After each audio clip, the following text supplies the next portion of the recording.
Do let me know if you...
I'll start by offering a prayer to the sanctuary.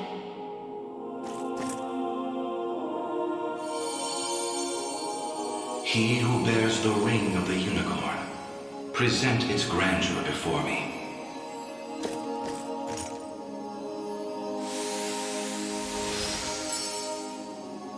Progeny of the late Pontifex Serant, you have done well in guiding the Savior to this sacred hall. You know of me? I do. Your father, under compulsion of Baltro's magic, destroyed the seal sheltered upon these grounds. A regrettable fate indeed.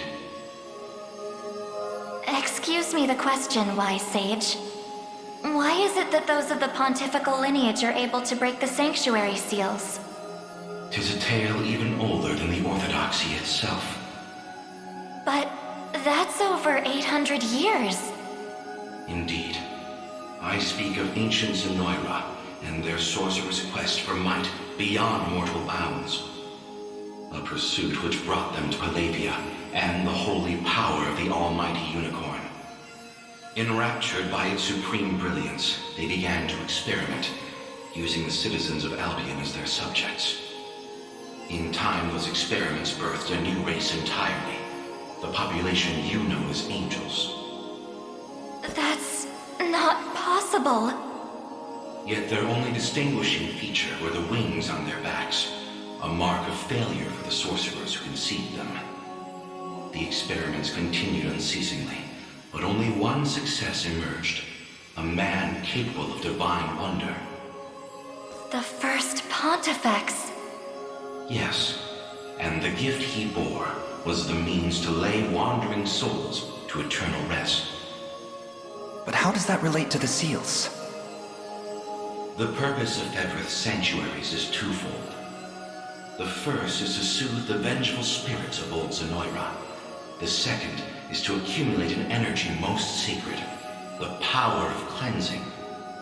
Galerius impelled your father to set loose the souls bound to this sanctum, to break its seal as you know it. In so doing, he divested these grounds of one of their vital duties.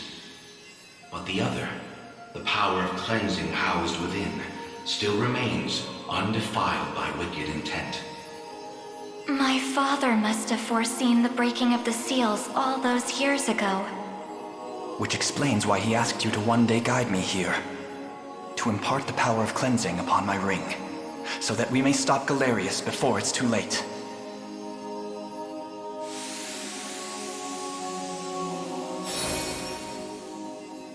Your will is mine own, righteous Prince of Cornea.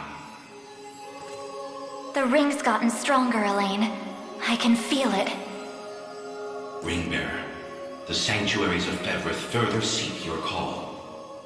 Deliver your presence unto each in turn, that we may aid you when the fated time arrives.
apologies for asking this of you, Alain. It's merely that I'd like to make an inquiry regarding the nature of these sanctuaries. Please, your presence is more than welcome. We'll ask the sage together.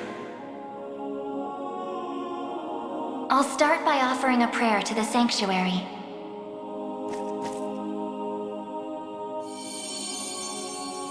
He who bears the ring of the unicorn, present its grandeur before me.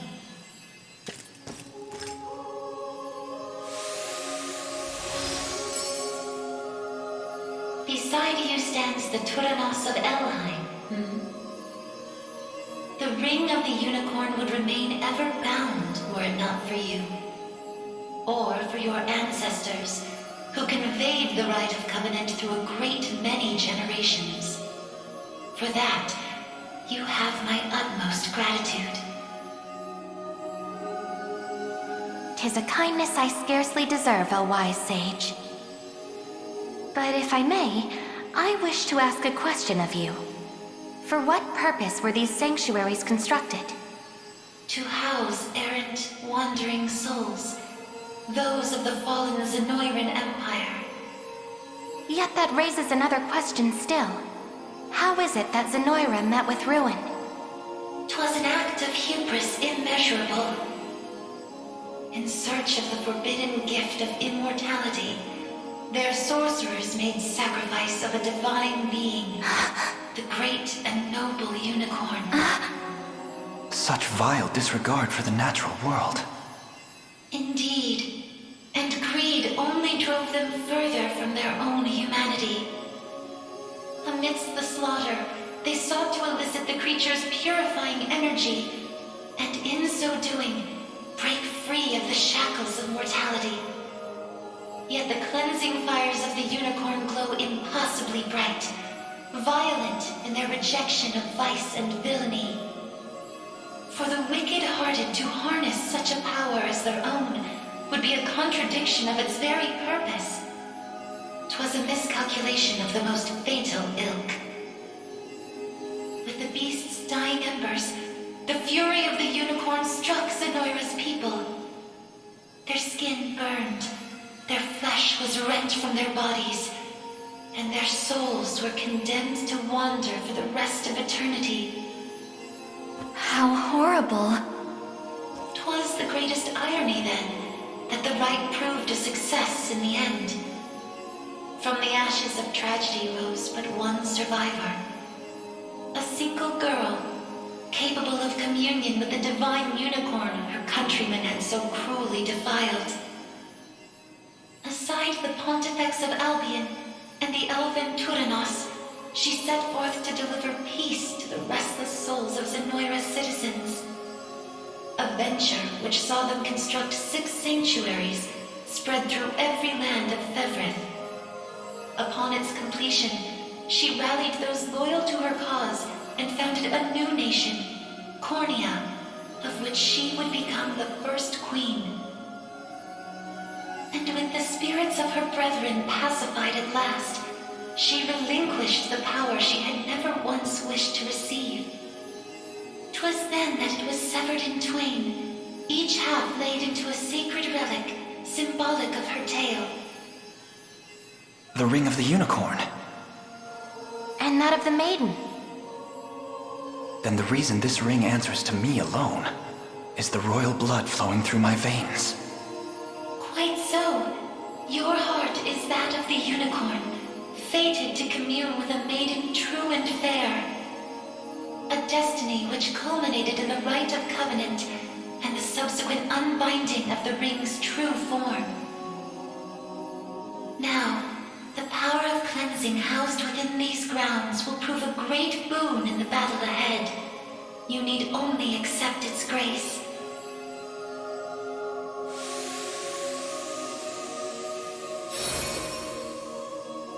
Your will is mine own, righteous Prince of Cornea. The ring's gotten stronger, Alain. I can feel it. Ringbearer, the sanctuaries of Fevrith further seek your call. Deliver your presence unto each in turn, that we may aid you when the fated time arrives.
I'll start by offering a prayer to the sanctuary.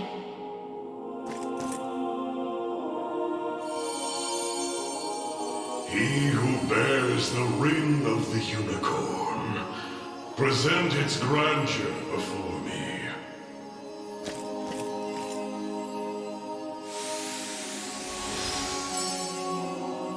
Your efforts are commendable indeed.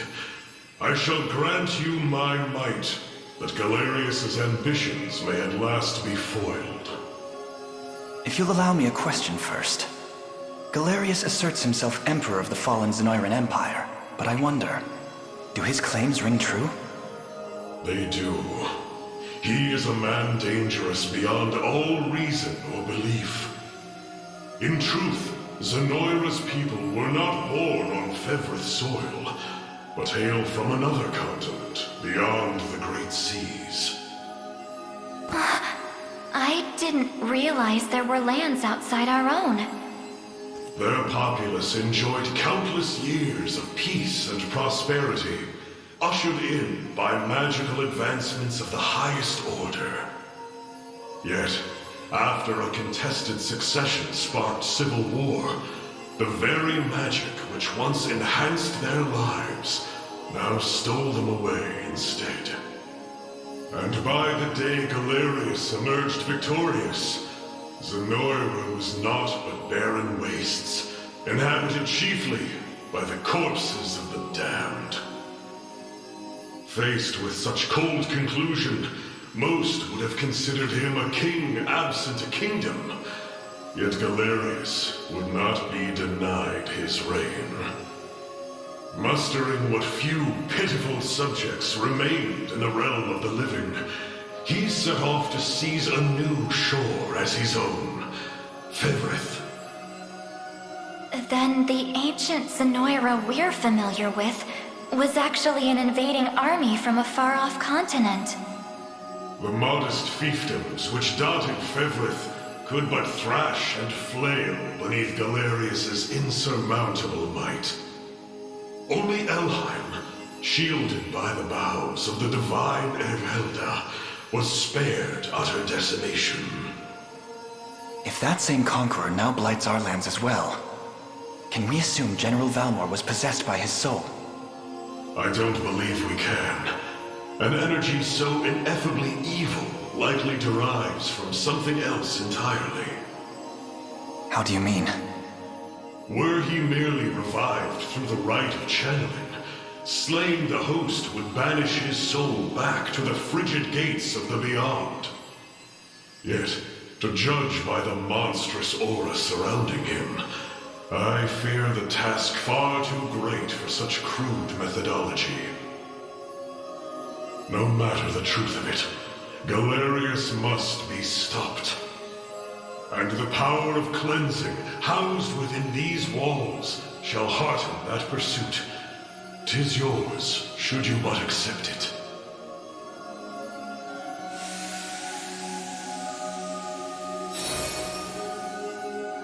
Your will is mine own, righteous Prince of Cornea. The ring's gotten stronger, Alain. I can feel it. Ringbearer, the sanctuaries of Fevrith further seek your call. Deliver your presence unto each in turn, that we may aid you when the fated time arrives.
I'll start by offering a prayer to the sanctuary.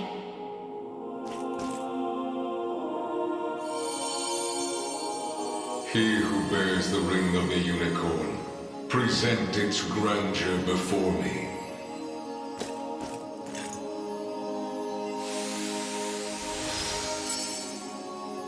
So the ring is restored at last. You have done well. If I may ask a question. You said that if we wished to match Galerius' might, we would first need to unbind the ring's power. But I wonder, why did you bid us return here after? That I may bestow upon you the power of cleansing, accumulated within these walls over the passing of centuries. Do you imply the renewed ring is not enough to defeat him? It is not. If you wish to bring such events to bear, you must usher the souls of Zenoira's people to their long-awaited salvation. The Zenoira of old was an ancient kingdom, said to have fallen in a single cursed night. What do its denizens have to do with this? The night you allude to was that of failed ceremony, one in which they relinquished their corporeal forms. For countless years they suffered in discarnate agony, consigned to merely watch as a new world sprung forth from their own.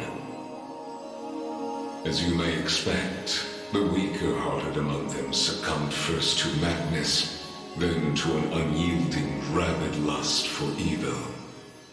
'Tis only by the power of the sanctuaries that such wicked souls were put to slumber, sealed away in a realm known solely as the Beyond. And Galerius used me and my father to break that seal. Quite so. He has torn open a seam between the land of the living and that of the dead. A seam through which he shall unite their beings, till neither one is distinct from the other. Then we know now what Galerius seeks. To resurrect the souls of ancient Zenoira. Should he succeed, this world will be met with grave disaster. Yet that is why our sanctuaries exist. Make use of our strength and bring eternal salvation to the souls of the lost. Now, the power of cleansing housed within these sacred grounds will prove a great boon in the battle ahead.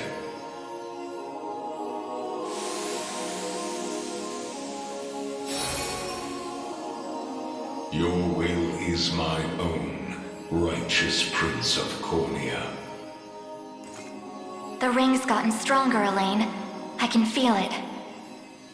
Runebearer, the sanctuaries of Fevrith further seek your call. Deliver your presence unto each in turn, that we may aid you when the fated time arrives.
Forgive me for prying, Berengaria, but why have you asked to join us here? Baltro, I want to know more about the man who thinks he can tamper with other people's minds. I have a few other questions for this sage of yours, too. I'll start by offering a prayer to the sanctuary.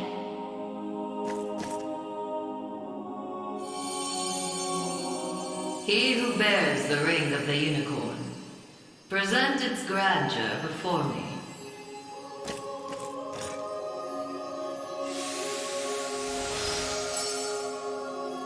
Excellent. Hope you're in the explaining mood, Sage. There's a sorcerer working with Galerius. Goes by the name Baltro. What can you tell me about him? The man was a true prodigy, if ever one has deserved the title. His aptitude for magic was, in a word, peerless. A gift he employed with little concern for sense or morals. 'Twas through that disregard that he birthed arts as magnificent as they were monstrous.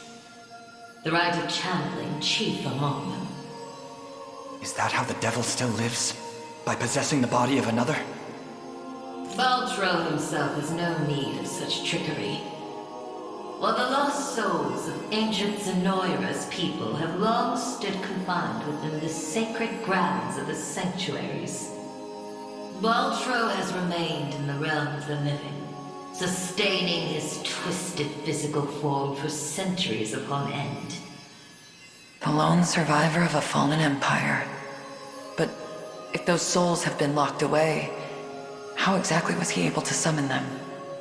With the crystal of transference, of course. A potent medium capable of circumventing the barred gate to the beyond. Once the desired soul was summoned, he wielded the rite of channeling to convey it into a yet living host. 'Tis a feat, I presume, only possible for a man of Baltro's infernal aptitude. Crystals of transference. I can't say I've ever heard of them myself. I bet they're real tough to come by.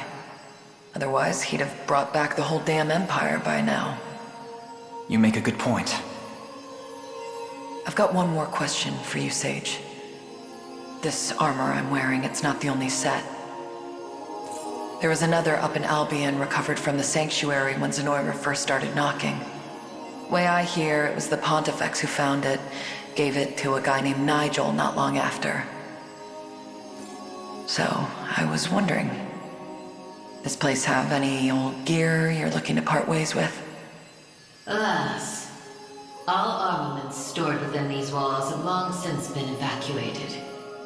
Yet the power of cleansing remains pure and true. Grasp it tight, and it shall surely bring you succor in the days to come.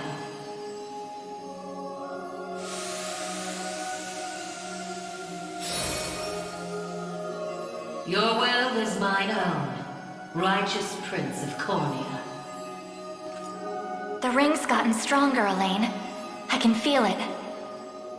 Ringbearer, the sanctuaries of Fevrith further seek your call. Deliver your presence unto each in turn, that we may aid you when the fated time arrives.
Sorry for making you drag us along like this.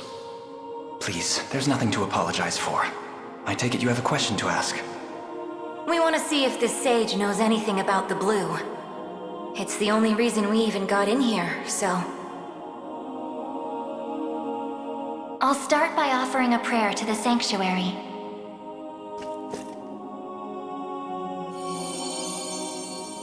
He who bears the ring of the unicorn, present its grandeur before me.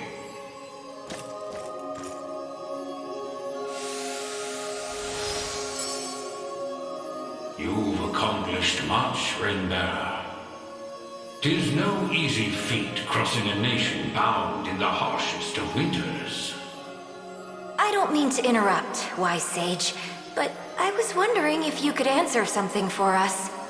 What exactly is the Bastorius Blue? You refer to the azure stone on your person, yes? It is magic made crystal, cultivated by the elves of yore. Long ago, when their kind still called Bastorius home. There were elves here? That era too saw Zenoiran's reign encroach upon every region of Fevrith.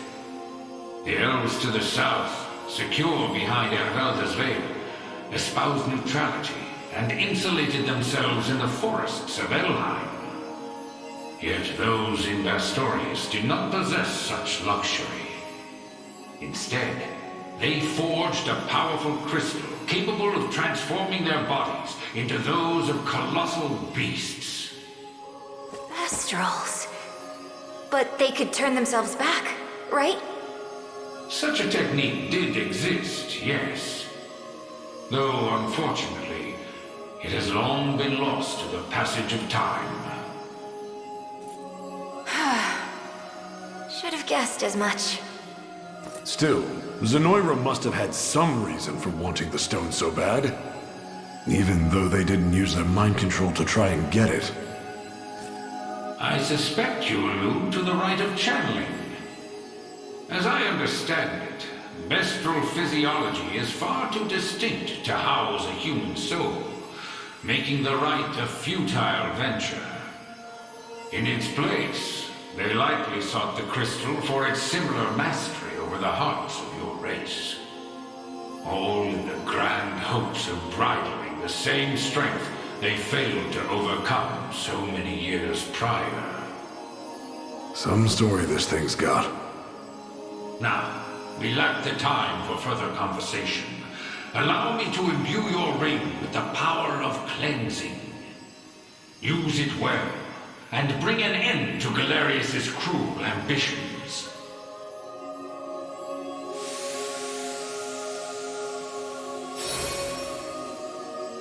Your will is mine own, righteous Prince of Cornea. The ring's gotten stronger, Alain. I can feel it. Ring-bearer, your pilgrimage is fulfilled, and so too is the ring of the unicorn. Deliver your presence unto the decisive conflict, that we may aid you when the fated time arrives.